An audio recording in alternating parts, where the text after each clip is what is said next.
ಒಂದೇ ದಿಕ್ಕಲ್ಲಿ ಡೋರ್ಗಳು ಇದ್ರೆ ಏನಾಗುತ್ತೆ? ಮುಖ್ಯ ದ್ವಾರ ಮತ್ತು ಉಪದ್ವಾರಾದಿಗಳನ್ನ ಹೊಂದಿದ್ದೆ ಆದ್ರೆ ಲಕ್ಷ್ಮಿ ವಾಸ ಮಾಡ್ತಾಳೆ.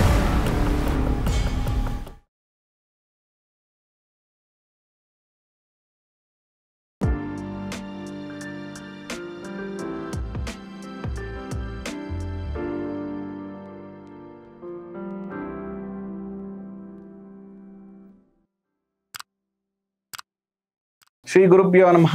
ಮಾಯಕಾರ ಪ್ರಭುವೇ ನಮಃ. ಗಣೇಶ ದೇವಿ ವಾಗ್ದೇವಿ ಮಮ ವಾಕ್ಯ ಸಿದ್ಧಿ ಕುರು ಕುರು ಸ್ವಹ. ವಾಸ್ತು ಪುರುಷಾಯ ವಿದ್ಮಹೆ ಕ್ಷೇಮಂಕರಾಯ ಧೀಮಹಿ ತನ್ನೋ ವಾಸ್ತು ಪ್ರಚೋದಯಾತ್. ಆರಾಧ್ಯ ದೇವನಾಗಿರುವಂಥ ಮಲೆಮಹದೇಶ್ವರರ ಮನದಲ್ಲಿ ನೆನೆಯುತ್ತಾ ವಿದ್ಯಾ ಗುರುಗಳ ತಂದೆ ತಾಯಿಯ ಪಾದಾರವಿಂದಗಳಿಗೆ ನಮಸ್ಕಾರವನ್ನು ಮಾಡ್ತಾ ಜಗದ್ಗುರು ಪಂಚಾಚಾರ್ಯರನ್ನ ಬಸವಾದಿ ಶರಣರನ್ನ ಮನದಲ್ಲಿ ನೆನೆಯುತ್ತಾ ನನ್ನೆಲ್ಲ ಪ್ರೀತಿಯ ವಾಸ್ತು ವಿಜ್ಞಾನ ವೀಕ್ಷಕ ಬಂಧುಗಳಿಗೆ ನಿಮ್ಮ ಮುಗುರು ಮಧು ದೀಕ್ಷಿತ್ ಮಾಡುವಂತಹ ಪರಿಪೂರ್ಣವಾದಂತಹ ನಮಸ್ಕಾರಗಳು. ಇನ್ನೂ ಕೂಡ ನಮ್ಮ ಚಾನಲ್ನ ಸಬ್ಸ್ಕ್ರೈಬ್ ಆಗಿಲ್ಲ, ಫಾಲೋ ಮಾಡ್ತಾ ಇಲ್ಲ ಅಂದರೆ ದಯವಿಟ್ಟು ಮಾಡಿ, ಶೇರ್ ಮಾಡಿ ಮತ್ತು ಸಪೋರ್ಟ್ ಮಾಡಿ. ಇವತ್ತು ಕೂಡ ಒಂದು ವಾಸ್ತು ವಿಚಾರದ ಬಗ್ಗೆ ಚರ್ಚೆ ಮಾಡೋಣ. ಚರ್ಚೆ ಮಾಡಲಿಕ್ಕೆ ನಮ್ಮ ವಿದ್ಯಾರ್ಥಿ ಆಗಿರುವಂಥ ಜಗದೀಶ್ ಅವರು ಮತ್ತೊಮ್ಮೆ ನಮ್ಮ ಜೊತೆಗೆ ಬಂದಿದ್ದಾರೆ. ಜಗದೀಶ್ ನಮಸ್ಕಾರ. ಆಲ್ಮೋಸ್ಟ್ ಒಂದಷ್ಟು ಸಂಚಿಕೆಗಳು ನಮ್ಮ ಜೊತೆ ಜರ್ನಿ ಮಾಡ್ತಾ ಇದ್ದೀರಾ, ಹೇಗೆ ಅನ್ನಿಸ್ತಾ ಇದೆ? ತುಂಬಾ ಚೆನ್ನಾಗಿದೆ ಗುರುಗಳೇ. ಅಂದ್ರೆ ತಿಳಿತಕ್ಕಂಥ ವಿಷಯಗಳನ್ನ ತಿಳ್ಕೊಂಡು ತುಂಬಾ ಹೆಲ್ಪ್ಫುಲ್ ಆಗ್ತಿದೆ. ಮತ್ತೆ ನಾವು ಸಿಕ್ಕಂತ ರಿವಿಷನ್ ಆಗ್ತಾ ಇದೆ, ಮತ್ತೆ ರಿವಿಷನ್ ಆಗ್ತಿದೆ, ಕ್ಲೈಂಟ್ಗಳಿಗೆ ಹೇಳುವಂಥದ್ದು ಸ್ವಲ್ಪ ಉಪಯೋಗ ಆಗ್ತಿದೆ ಗುರುಗಳೇ. ಅದೇ ರೀತಿ ಮತ್ತೆ ನಾನು ಹೋಗಿರ್ತಕ್ಕಂಥ ಕನ್ಸಲ್ಟೇಷನ್ಸ್ ಅಲ್ಲಿ ಅಂದ್ರೆ 2-3 ಕನ್ಸಲ್ಟೇಷನ್ ಅಲ್ಲಿ ನೋಡಿದ್ದೀನಿ. ಅದಕ್ಕೆ ಏನ್ ಮಾಡ್ತಾರೆ ಅಂದ್ರೆ ಒಂದೇ ದಿಕ್ಕಿನಲ್ಲಿ 2 ಬಾಗಿಲನ್ನು ಕೊಟ್ಟಿದ್ದಾರೆ ಗುರುಗಳು. ಲೈಕ್ ಈಶಾನ್ಯದಲ್ಲಿ ಆ ಕಡೆನೂ ಒಂದೇ ಬಾಗಿಲು, ಈ ಕಡೆನೂ ಒಂದೇ ಬಾಗಿಲು ಕೊಟ್ಟಿದ್ದಾರೆ. ಆ ತರ ಕೊಡ್ಬಹುದಾ ಅಂತ ನಾನು ಕೇಳಿದಾಗ ಅವ್ರಿಗೆ ಪ್ರಶ್ನೆ ಬಂದಿತ್ತು, ಅದು ನಿಮ್ಮ ಹತ್ರ ಕೇಳೋಣ ಅಂತ. ಅದೇ ಈಗ ಸಂಚಿಕೆಯಲ್ಲಿ ಒಂದು ಪ್ರಶ್ನೆ ಎಲ್ಲರಿಗೂ ತಿಳಿಲಿ ಅಂತ ಹೇಳ್ಬಿಟ್ಟು ನಿಮ್ ಮುಂದೆ ಪ್ರಶ್ನೆ ಕೇಳ್ತಿದ್ದೀನಿ ಗುರುಗಳೇ. ನೋಡಿ, ಸಾಮಾನ್ಯವಾಗಿ ಒಂದೇ ದಿಕ್ಕಲ್ಲಿ 2 ಬಾಗಿಲು ಇರಬೇಕಾ ಬೇಡವಾ ಅನ್ನುವಂಥದ್ದು ಒಂದಷ್ಟು ಪ್ರಶ್ನೆಗಳಿರುತ್ತೆ. ಈಗ ಇದಕ್ಕೆ ನಾವು ಫಸ್ಟ್ ಏನು ಮಾಡಬೇಕು, ನಮ್ಮ ಪ್ರಕಾರಗಳಲ್ಲಿ ನಾವು ಉತ್ತರ ಹೇಳೋದಕ್ಕಿಂತ ನಮ್ಮ ಶಾಸ್ತ್ರ ಗ್ರಂಥಗಳಲ್ಲಿ ಏನೆಲ್ಲ ಹೇಳುತ್ತೆ ಅನ್ನುವಂಥದ್ದು ಇಲ್ಲಿ ಬಹಳ ಮುಖ್ಯ ಆಗುತ್ತೆ. ಯಾಕೆ ಅಂದರೆ ಯಾವುದೋ ಒಂದು ಕಾರಣ ಇರಬೇಕು. ಏನೇ ಒಂದು ವಿಚಾರಗಳು ಅವ್ರು ಹೇಳಿದ್ದಾರೆ ಅಂದರೂ ಕೂಡ ಅದಕ್ಕೊಂದು ಕಾರಣ ಇರಬೇಕು, ಅದಕ್ಕೊಂದು ಸೈನ್ಸ್ ಇರಬೇಕು, ಅದಕ್ಕೊಂದು ಅಳತೆ ಪ್ರಮಾಣಗಳೆಲ್ಲ ಇರಬೇಕು. ಸುಮ್ಮನೆ ಎಲ್ಲಂದ್ರಲ್ಲೆಲ್ಲ ಬಾಗಿಲಿಡಕ್ಕಾಗಲ್ಲ. ಅದಕ್ಕೂ ಕೂಡ ಒಂದು ರೂಲ್ ಇದೆ, ಅದರ ಪ್ರಕಾರ ನಾವು ಇಡಬೇಕು. ನೋಡಿ, ನಮ್ಮ ಶಾಸ್ತ್ರಗಳಲ್ಲಿ ಹೇಳ್ತಾ ಹೋಗ್ತಾರೆ ಒಂದೇ ದಿಕ್ಕಲ್ಲಿ ಡೋರ್ಗಳು ಇದ್ರೆ ಏನಾಗುತ್ತೆ ಅನ್ನುವಂಥ ವಿಚಾರ. ನೋಡಿ, ಮಯಾಮತಂ ಅಂತ ನೀವು ಗ್ರಂಥ ಕೇಳಿ, ಅದರಲ್ಲಿ ಹೇಳ್ತಾರೆ ದ್ವಾರಂ ತ್ರಯಂನ ಯೋಗ್ಯಂ ಸ್ಯಾತ್ ದ್ವಿತೀಯಂ ಯಥಾಸ್ಥಿತಿ ಶುಭ ಪದೇ ಸುಸ್ಥಾನಂ ನಾಹಾನಿ ಕಿಂಚಿತ್ ಅಭ್ಯಾಯೇತ್ ಅಂತ. ಅಂದ್ರೆ ಒಂದೇ ದಿಕ್ಕಿನಲ್ಲಿ 3 ಅಥವಾ ಹೆಚ್ಚು ದ್ವಾರಗಳು ಇಲ್ಲವೇ 2 ದ್ವಾರಗಳು ಶುಭ ಪದದಲ್ಲಿ ಇರಬೇಕು. ಅಂದ್ರೆ ಪದಗಳು 9 ಪದಗಳಿರುತ್ತೆ ಒಂದು ದಿಕ್ಕಿಗೆ. ಆ 9 ಪದಗಳಲ್ಲಿ ಶುಭ ಪದಗಳಲ್ಲಿದ್ರೆ ಅಂದ್ರೆ ಶುಭ ದೇವತೆಗಳು ಇರುವಂತಹ ಜಾಗಗಳಲ್ಲಿ ಅಥವಾ ದ್ವಾರ ಅಥವಾ ಉಪದ್ವಾರಗಳಿರುವಂತಹ ಸರಿಯಾದ ಕ್ರಮದಲ್ಲಿ ಅದು ಇಟ್ಕೊಂಡಿದ್ರೆ ಅವ್ರಿಗೆ ಅದು ಒಳ್ಳೆ ಫಲವನ್ನೇ ಕೊಡ್ತದೆ. ನೋಡಿ, ಇನ್ನೊಂದು ಗ್ರಂಥ ಹೇಳುತ್ತೆ ದ್ವಿತೀಯಂ ದ್ವಾರ ಮಾತ್ರಂ ಯದಿ ಶ್ರೇಷ್ಠ ಪದಸ್ಥಿತಂ ಅಪಘಾತಂ ನ ಜಾನಿಯಾತ್ ಪ್ರವೇಶೋ ನಿಸಂದಿಗ್ಧಕಃ ಅಂತ ಹೇಳುತ್ತೆ. 2 ದ್ವಾರ ಇದ್ರೆ ಅದು ಲಕ್ಷ್ಮೀಪ್ರದ, ಕರೆಕ್ಟ್ ಆಗಿದ್ರೆ ಅಂದ್ರೆ ಶ್ರೇಷ್ಠ ಪದದಲ್ಲಿರ್ಬೇಕು, ಕರೆಕ್ಟ್ ಪೊಸಿಷನ್ ಅಲ್ಲಿ ಇದ್ರೆ ಒಳ್ಳೇದು. ಅದು ಅಪಶಕುನವೂ ಅಲ್ಲ, ಪ್ರವೇಶ ದೋಷವೂ ಆಗೋದಿಲ್ಲ ಅಂತ ಹೇಳ್ತಾರೆ. ಅಂದ್ರೆ ಒಂದು ದಿಕ್ಕಲ್ಲಿ ಇವ್ 2 ಡೋರ್ನ ಇಟ್ಕೋಬಹುದು. ಸಾಮಾನ್ಯವಾಗಿ ನೋಡಿ ಯಾವ ತರ ಅರ್ಥ ಮಾಡ್ಕೊಳ್ಳೋಣ ಅಂದ್ರೆ, ಈಗ ಪೂರ್ವ ಈಶಾನ್ಯದಲ್ಲಿ ಒಂದು ಡೋರ್ ಇಟ್ಟಿರ್ತಾರೆ, ಅಡಿಗೆ ಮನೆ ಪಕ್ಕ ಅಥವಾ ಪೂರ್ವದಲ್ಲೂ ಒಂದು ಡೋರ್ ಇಟ್ಟಿರ್ತಾರೆ. ಏನಕ್ಕೆ ಅಂದ್ರೆ ಒಂದು ಯುಟಿಲಿಟಿ ಯೂಸ್ಗೆ ಅಥವಾ ಒಂದು ಬಾಲ್ಕನಿಗೆ ಇಟ್ಟಿರ್ತಾರೆ. ಆದ್ರೆ ಅವ್ನು ಏನ್ ಹೇಳ್ತಾನೆ, ಶಾಸ್ತ್ರ ಏನ್ ಹೇಳ್ತಾ ಇದೆ, ಆ 9 ಪದ ಬರುತ್ತಲ್ಲ, ನನ್ ಯಾಕ ಮೆಜರ್ಮೆಂಟ್ ಹೇಳ್ತಾ ಇಲ್ಲ ಅಂದ್ರೆ ಪ್ರತಿ ಮನೆಯ ಅಳತೆಗಳು ಕೂಡ ಬೇರೆ ಬೇರೆ ಇರುತ್ತೆ.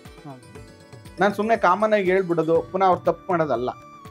ಎಕ್ಸಾಕ್ಟ್ ಪೊಸಿಷನ್ 9 ಭಾಗಗಳನ್ನ ಮಾಡಿಕೊಂಡು ಅಲ್ಲಿ ಮುಖ್ಯದ್ವಾರ ಮತ್ತು ಉಪದ್ವಾರಾದಿಗಳನ್ನ ತಿಳಿಸಿರುವ ಸರಿಯಾದ ಕ್ರಮದಲ್ಲಿ ಅವ್ರು ಇಟ್ಕೊಂಡಿದ್ದೆ ಆದ್ರೆ ಲಕ್ಷ್ಮಿ ವಾಸ ಮಾಡ್ತಾಳಂತೆ ಅದ್ರ ಮನೆಯಲ್ಲಿ, ಶುಭ ಫಲಗಳನ್ನ ಕೊಡ್ತದಂತೆ. ಅದರಿಂದ ಒಂದು ದಿಕ್ಕಲ್ಲಿ 2 ದ್ವಾರಗಳನ್ನ ಇಟ್ಕೊಳ್ಳುವಂಥದ್ದು ಖಂಡಿತ ದೋಷ ಅಂತದ್ದೇನಿಲ್ಲ, ಭಯ ಪಡುವಂಥದ್ದೇನಿಲ್ಲ. ಯಾಕಂದ್ರೆ ನಾನು ತುಂಬಾ ಜನ ಮನೆಗಳ ಕನ್ಸಲ್ಟೇಷನ್ಗೆ ಹೋದಾಗ ಸರ್ ಇಲ್ಲೊಂದು ಇಟ್ಕೊಂಡಿದ್ವಿ ತಗ್ಸಾಕ್ಬಿಟ್ರು, ಮತ್ತೆ ಈ ಡೋರ್ ಸರಿ ಇಲ್ಲ ಅಂತ ಹೇಳ್ತಾವ್ರೆ ಸರ್. ಆಮೇಲೆ ನೋಡಿ ನಾವು ಪೂರ್ತಿ ಇಲ್ಲಿ ಎಲ್ ಶೇಪಲ್ಲಿ ಕಟ್ ಮಾಡಿದ್ವಿ ಪಾರ್ಕಿಂಗ್ ಏರಿಯಾ ಅಂತ, ಬಟ್ ಇದು ಸೌತ್ ಈಸ್ಟ್ ಅಂತ ಹೇಳ್ತಾ ಇದ್ದಾರೆ ಸರ್ ಅಂತೆಲ್ಲ. ಹಂಗಾಗಲ್ಲ. ಅದು ಒಂದು ಚೌಕಾಕಾರ ಮಾಡಿದಾಗ 9 ಪದವನ್ನ ಮಾಡ್ಕೋಬೇಕು ನಾವು. ಆ 9 ಪದದಲ್ಲಿ ನಾವು ಎಕ್ಸಾಕ್ಟ್ ಪೊಸಿಷನ್ ಅನ್ನ ಇಟ್ಕೊಂಡಾಗ ಅದು ಲಕ್ಷ್ಮೀ ಪ್ರಾಪ್ತಿ ಆಗತ್ತೆ. ತುಂಬಾ ಜನ ಏನ್ ಮಾಡ್ಬಿಡ್ತಾರೆ ಗೊತ್ತಾ, ಪೂರ್ವ ಈಶಾನ್ಯದ ಕಾರ್ನರ್ ಒಂದು ಡೋರು, ಇನ್ನೊಂದು ಉತ್ತರ ಈಶಾನ್ಯದಲ್ಲೂ ಒಂದು ಕಾರ್ನರ್ ಡೋರ್. ಏನಕ್ಕೆ ಅಂದ್ರೆ ಸರ್ ಎರಡೂ ಕೂಡ ನಮ್ಗೆ ಉತ್ತರದಿಂದನೂ ಒಳ್ಳೇದಾಗ್ಬೇಕು, ಪೂರ್ವದಿಂದನೂ ಒಳ್ಳೇದಾಗ್ಬೇಕು ಸರ್ ನಮ್ಗೆ. ಅದಕ್ಕೆ ಒಬ್ರು ಹೇಳಿದ್ರು ಸರ್ ನಾವು ಮಾಡ್ಬಿಟ್ಟು, ಅಥವಾ ನಾವೇ ಇದನ್ನ ತಿಳ್ಕೊ ಮಾಡ್ಬಿಟ್ವಿ ಸರ್.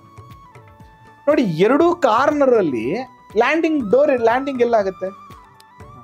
ಈ ಡೋರ್ ಹತ್ತಡಿಯುತ್ತೆ, ಆ ಡೋರ್ ಇತ್ತಡಿ. ಅಂದ್ರೆ ಎರಡೂ ಎಕ್ಸಾಕ್ಟ್ ಕಾರ್ನರ್ಗಳಲ್ಲಿ ಯಾವತ್ತೂ ಡೋರ್ಗಳನ್ನ ಕೊಡಬಾರ್ದು.